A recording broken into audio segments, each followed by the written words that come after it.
Tun, tun. Estamos esperando el evento de la gran pantalla.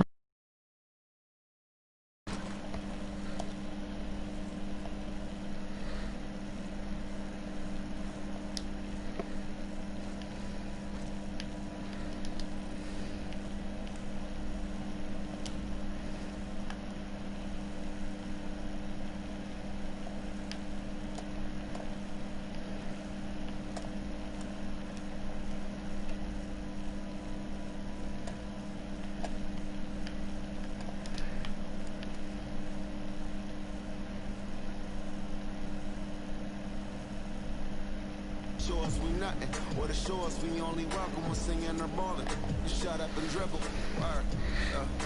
High rock. Low.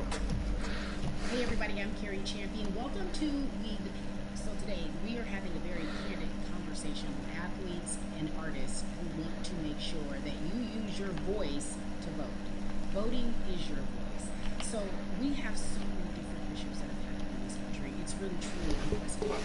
So I'm looking forward to these conversations. I think you'll be educated as well as entertained, but most importantly informed.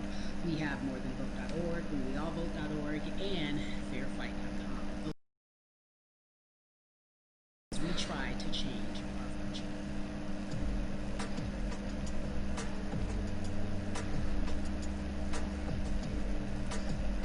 Yeah, la.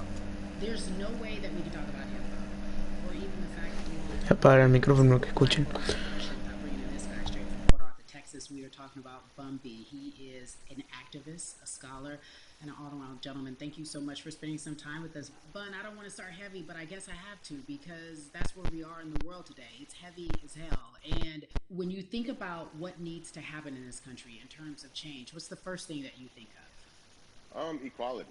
That's pretty much the first thing that comes to mind, right? Black people need to be seen as equals in this world.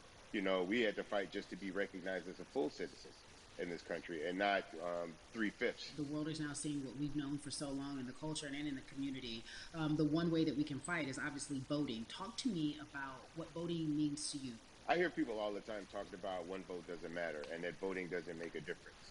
If that's true, why do they work so hard to suppress the black vote? Because they understand the power of the vote. And so it's time that black people collectively also understand the power of their vote. And not just on a national level, because a lot of times we only have this conversation every 4 years. People need to be very much involved in their local politics. They need to understand who their elected officials are, where they stand on issues that affect you. And you need to use your vote to either support the ones that care about you and your condition or to elect people who do. A newer initiative that we're dealing with is educating felons, right? So in the state of Texas, if you're a felon, right, if you've been to jail or to prison, but you're no longer on probation or parole, you have the there's an initiative called Orange, which is happening not just in Houston, but all over the country. If you're in jail currently during pretrial, but you have not been convicted, like you're still in jail waiting for your day in court, you are still eligible to vote. And you said something so key. They work so hard to hope that we stay uninformed, but more importantly, to suppress the black vote.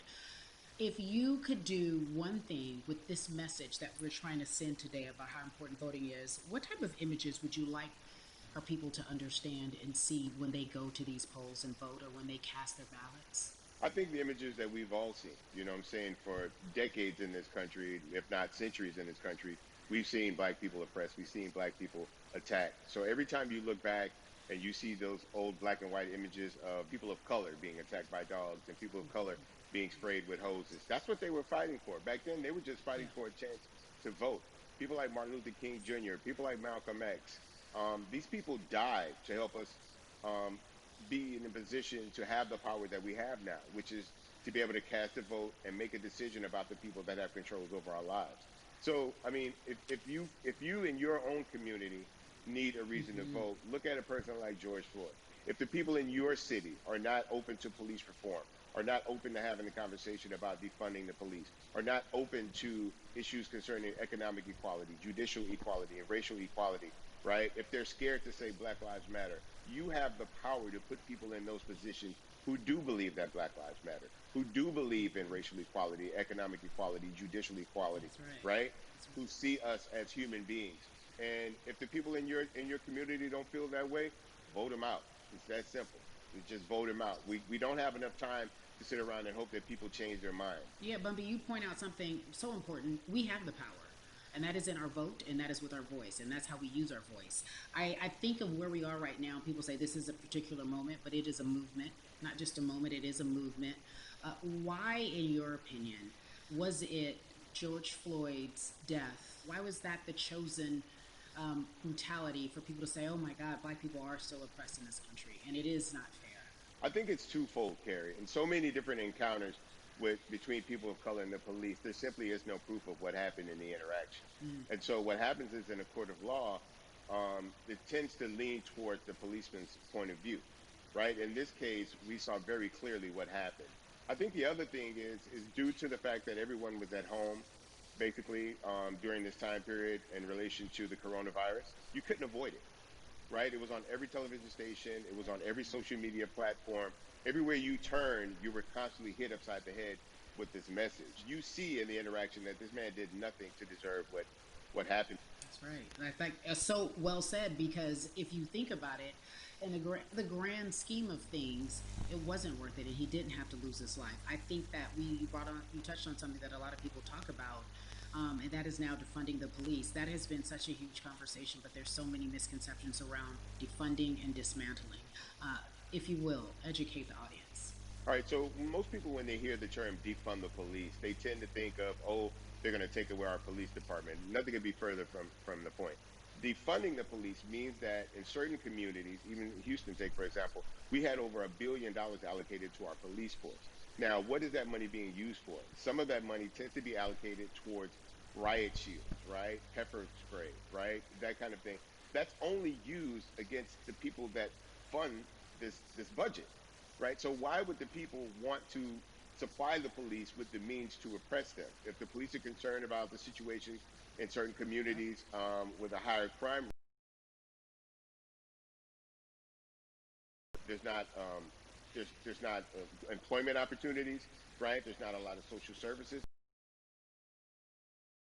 to take care of For themselves sure. and their families. When the community has more opportunities for employment, more opportunities for upward mobility, then they tend to be a less of a strain on the government.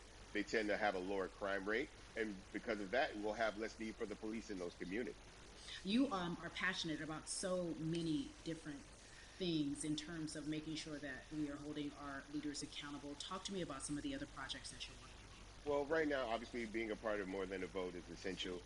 We're dealing with primaries in this country right now, and we just want to educate people. We want to inform people because people are tired, they're angry, they're concerned, and they want information and they want action.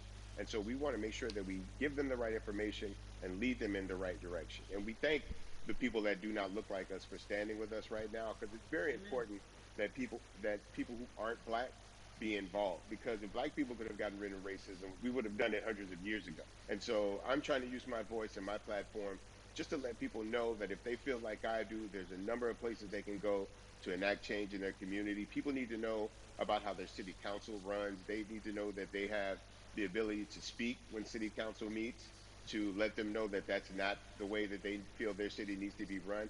Those are not the places that they feel the money of their And Bud, community needs to be allocated. and Bubby, even a step further, they can run for office in their local community. They can run for positions. Like people act like they leave it up to somebody else. If you're upset, it's not hard to get on the school board. It's not hard to be a part of the city council. It really isn't. And depending on how small your town is, you could be a mayor. It's the power is with the people, and we need to just know that that's happening.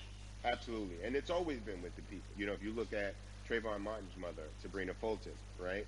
She felt that there was a system of racism and a system of oppression that led to her son's death. And so what did she do? She ran for city council and she was elected to Yeah. city council. Our own former president, 44, Barack Obama, right? Started in the community as an activist, ran for an elected position, became senator, ran for another elected position, and became president of the United States. So don't think that you can't make a difference. You know what I'm saying? You don't need a lot of money. You don't need a lot of power. Your voice is enough to make a difference.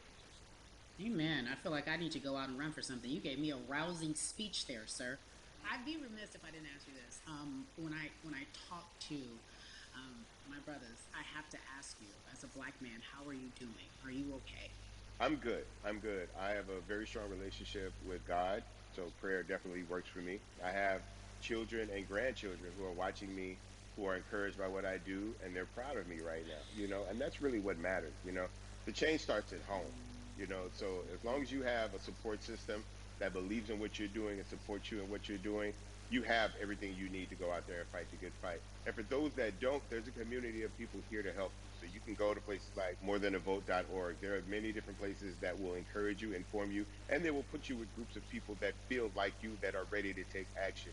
So no one has to go about this alone if they want to do it. Yeah, we're stronger together. People have been saying it, but that has much more meaning now that we are in our movement, not just this moment. Bumby, it has been an education, always a pleasure. Thank you so much. I appreciate you. Keep fighting the good fight. Keep up the good fight.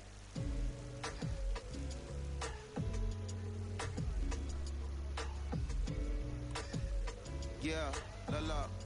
So our next guest, I have to admit, I'm a fan, but there are so many different people that we could talk to, and I thought it was so imperative that we speak with her. You know her as Molly on the huge, successful show Insecure, HBO's Insecure. She also has a comedy special highlighting her Nigerian roots, and she's an amazing podcaster. Let's welcome in Yvonne Orji, everyone. You have such a beautiful way of making things funny, giving us our medicine with some candy, right? The humor and the Yeah. healing. You bring all of that to your space. And right now, as you look across this country and how everyone is so broken and so upset, if it's not social injustice, it's the pandemic, it's depression, it's unemployment, the list goes on and on. How are you doing, quite frankly? I am I'm rediscovering self in a way that is hard but necessary, that will lead to ultimate joy. I know it sounds like a lot, but no, I think I personally think that God put all of us on a global timeout. Like, we just, America hasn't done as good as other people when it comes to timeouts, because everyone else is outplaying it